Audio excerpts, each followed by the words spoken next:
Sa murang edad pa lamang, pinili na ng mga kabataang ito ang isang buhay na hindi pangkaraniwan para sa kanila. Sila ang mga seminarista ng Immaculate Conception Minor Seminary, isang paaralang sekundarya o high school na hindi lamang humuhubog sa kanilang kaisipan, kundi maging sa kanilang pakikipag-ugnayan, kalusugang pangkatawan at espiritual. Dito sa seminaryo, ang lahat ng bagay ay natututunan nila ng sama-sama sa gabay ng mga paring tagahubog na nagsisilbing pangalawang magulang nila. Mula sa pagdarasal, pag-aaral, pagkain, paglalaro, hanggang sa pagtulog, magkakasama silang nabubuhay at natututong tumayo sa sariling mga paa at magmamalasakit din sa bawat isa.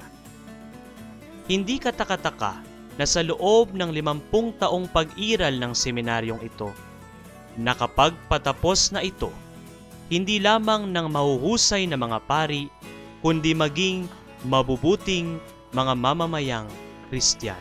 Sa minor seminary, mas natuto ko doon na makisalamuha sa iba't ibang klase ng tao. Doon ko nakita yung second family ko. Kasi doon ko nakita na tanggap ako, doon ko nakita na masaya ako.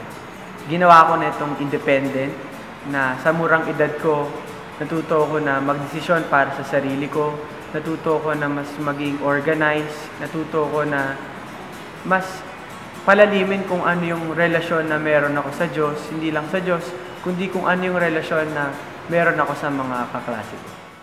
Kaya naman sa taong ito, ipinagdiriwang din ng seminaryo ang kaniyang ginintuang anibersaryo. At inilalarawang mabuti ng tema nito ang naging buhay at misyon ng ICS sa mahabang panahon. Strengthening faith and molding character. Dito sa seminaryo ay iniingatan yung punla ng bukasyon ng isang bata, at itong bata na ito na pumapasok sa seminaryo, inuhubog sa kanyang pananampalataya. At hindi naman, kasama roon ang paghubog sa kanyang pagkatao, sa kanyang karakter, dahil siya'y magiging pari, ama ng pananampalataya, at dapat nakakitaan din ng pagsasabuhay ng kanyang pananampalataya. Kaya dito pa lamang sa seminaryo, bata pa lamang, inuhubog na ang ating mga bata para sila ay maging mga pari sa kinabukasan, o kung hindi naman ay mga mabubuting Kristiyano na magtataguyod din ng kanilang pagsasabuhay ng pananampalataya.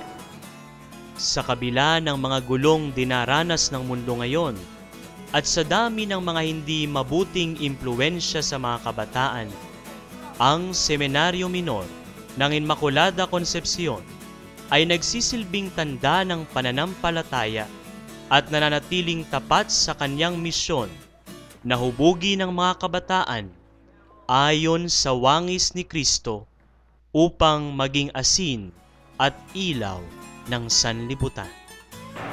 Kaya hindi kawalan na ikaw ay pumasok sa seminaryo. Kung ikaw ay pumasok sa seminaryo na marunong, lalabas ka o gagraduate ka na mas marunong. Papasok ka na mabait, lalabas ka na mas mabait. Papasok ka na ikaw ay makatarungan o mapagmahal, higit sa iyong pagkatao ang mangyayari sa paghubog na gagawin sa iyo dito sa loob ng maraming taon. Kaya nga po sa inyong lahat, lalo tigit sa mga magulang at sa mga kabataan na nagnanais subukan ang buhay dito sa seminaryo, kayo po ay malugod naming inaniyahan dito po bilang iisang pamayanan.